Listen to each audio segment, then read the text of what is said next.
Russia Ukraine యుద్ధంలో రోజుకో నాటకీయ పరిణామం చోటు చేసుకుంటోంది. గత 4 ఏళ్ల నుంచి కొనసాగుతున్న యుద్ధానికి ముగింపు పలుకుతుందనుకునే సమయంలో ఏదో ఒక అడ్డంకి రావటం మళ్లీ సమస్య మొదటికి వస్తోంది.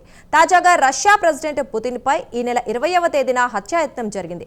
దీంతో రష్యా తీవ్ర ఆగ్రహంతో రగిలిపోతోంది. ఇక తాజాగా పుతిన్ సహచరుడు ఒక మ్యాప్ విడుదల చేశాడు. ఆ మ్యాప్ లో కీవ్ కానీ ఇతర పెద్ద పట్టణాల ఆనవాలు లేకుండా చూపించారు.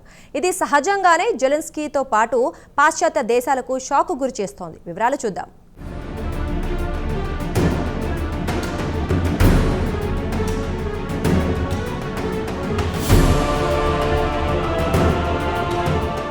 రష్యా ఉక్రెయిన్ యుద్ధంలో రోజుకో కొత్త పరిణామం చోటు చేసుకుంటోంది. ఇరు దేశాల మధ్య కాల్పుల ఒప్పందం చర్చలు జరుగుతాయని భావించారు. ఈ నెల 15న పుతిన్కు జెలెన్స్కీ మధ్య మీటింగ్ ఉంటుందని పెద్ద ఎత్తున వార్తలు వచ్చాయి. తీరా చూస్తే పుతిన్ ఆ రోజు మీటింగ్కు డుమ్మా కొట్టాడు.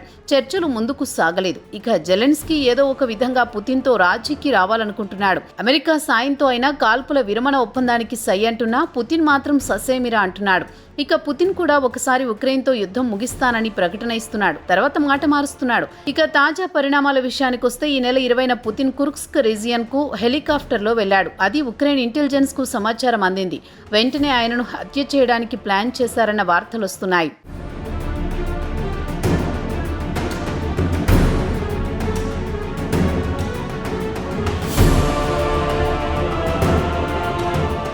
ఈ నెల 20న పుతిన్ కుర్స్క్ రీజియన్ కు వెళ్లినప్పుడు ఆయన హెలికాప్టర్ను ఉక్రెయిన్ డ్రోన్లతో లేపేయాలనుకున్నట్టు రష్యా మిలిటరీ అధికారులు చెబుతున్నారు.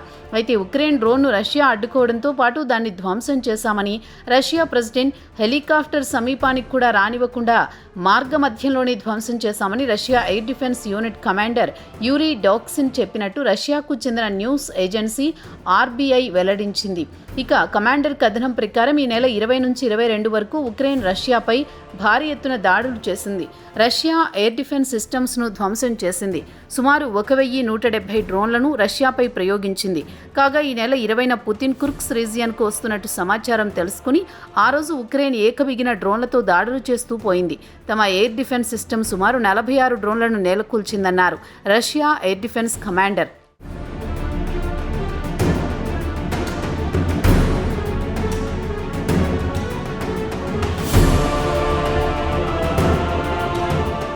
Russia commander in chief Ukraine దాడి గురించి వివరిస్తూ పుతిన్ కుర్స్క్ రీజియన్లో అడుగుపెట్టిన వెంటనే భారీ ఎత్తున వైమానిక దాడులు జరిగాయి.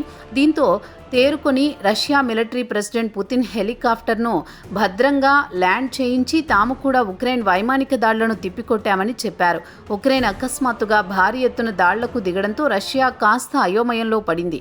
నిజంగానే ఉక్రెయిన్కు భారీ ఎత్తున డ్రోన్లతో దాడులు చేసే సత్తా ఉందా, లేక పుతిన్ను హత్య చేయడానికి భారీ ఎత్తున డ్రోన్లను ప్రయోగించిందా, లేక రష్యాపై మానసిక యుద్ధానికి తెరలేపిందా అన్న అనుమానాలను రష్యా వ్యక్తం చేస్తోంది. పుతిన్ హెలికాప్టర్కు సమీపానికి వస్తున్న డ్రోన్లను రష్యా ఎయిర్ డిఫెన్స్ సిస్టమ్స్ గాల్లోనే పేల్చేశాయి.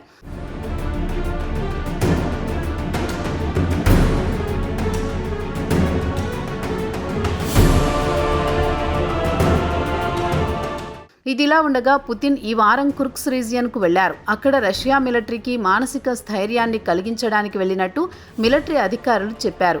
మార్చి తర్వాత అక్కడికి వెళ్లడం ఇదే మొదటిసారి.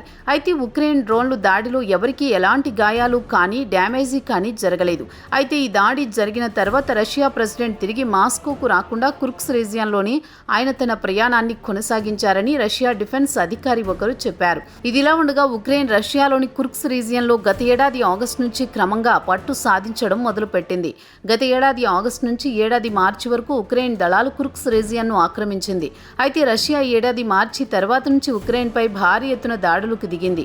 ఉత్తర కొరియా నుంచి పెద్ద ఎత్తున సైనికులు వచ్చిన తర్వాత ఉక్రెయిన్ సైనికులను కుర్స్క్ రీజియన్ నుంచి తరిమి కొట్టింది.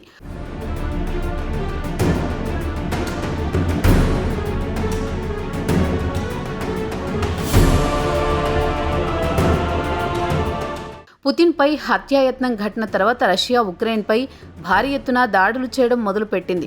ఇక మ్యాప్ నుంచి ఉక్రెయిన్ను పూర్తిగా తొలగించాలనుకుంది. వెంటనే పుతిన్ సన్నిహిత సహచరుడు దిమిత్రీ మెద్వదేవ్ తాజాగా షాకింగ్ వీడియోను విడుదల చేశారు. ఈ వీడియోలో బఫర్ జోన్ మ్యాప్ను పూర్తిగా తుడిచిపెట్టేశాడు. మ్యాప్ నుంచి పూర్తిగా తొలగించి ఉక్రెయిన్ మొత్తాన్ని తామే ఆక్రమిస్తామని జెలెన్స్కీతో పాటు పాశ్చాత్య దేశాలకు హెచ్చరిక చేసినట్లయింది. ఇటీవల కాలంలో ఉక్రెయిన్ ఫ్రంట్ లైన్లో చురుకుగా పోరాడుతుండటంతో పాటు పుతిన్పై హత్యాయత్నం చేయడం లాంటివి సహజంగానే పుతిన్కు ఆగ్రహం తెప్పించి ఉంటాయి. వెంటనే మ్యాప్లోని ఉక్రెయిన్ను తొలగించండని ఆదేశాలు జారీ చేసి ఉంటారు. ఇక పాశ్చాత్య దేశాలు ఉక్రెయిన్కు ఆయుధాలు సరఫరా చేస్తున్నాయి. దీన్ని బట్టి చూస్తే రష్యా బ్లూ ప్రింట్లో ఉక్రెయిన్ను పూర్తిగా టేక్ ఓవర్ చేసుకోవాలనే ఉద్దేశం కనిపిస్తోందని, యుద్ధాన్ని ఇప్పట్లో ఆపే పరిస్థితి కూడా కనిపించడం లేదు.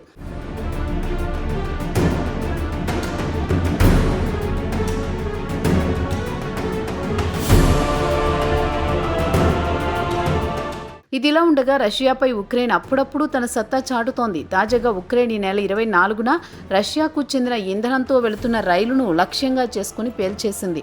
ఉక్రెయిన్ మిలిటరీ ఇంటెలిజెన్స్ డ్రోన్ ఆపరేటర్లు ట్రాక్ చేసి పేల్చేశారు. దీన్ని ఉక్రెయిన్ డిఫెన్స్ ఇంటెలిజెన్స్ డైరెక్టరేట్ ఈ నెల 25న వివరాలు కూడా ఇచ్చింది. జపోరిజియా ఒబ్లాస్ట్ వద్ద రైలును ఉక్రెయిన్ మిలిటరీ పేల్చివేసిందని తెలిపింది. కనీసం 3 రైల్వే ట్రాక్లను ధ్వంసం చేసినట్టు తెలిపారు. దీంతో పాటు కీలకమైన రైల్వే లైన్లు ధ్వంసమయ్యాయని పేర్కొంది. దీంతో జపోరిజియా ఓబ్లాస్ట్ నుంచి క్రిమియాకు సప్లై నిలిచిపోతుంది. ఇక తాజాగా ఉక్రెయిన్పై రష్యా చేస్తున్న దాడులు ట్రంప్కు కూడా ఆగ్రహం తెప్పించాయి. పుతిన్తో తనకు మంచి సంబంధాలున్నాయని చెప్పినా ఆయన ఉక్రెయిన్పై పిచ్చి పట్టినట్లు వ్యవహరిస్తున్నాడని మండిపడ్డారు.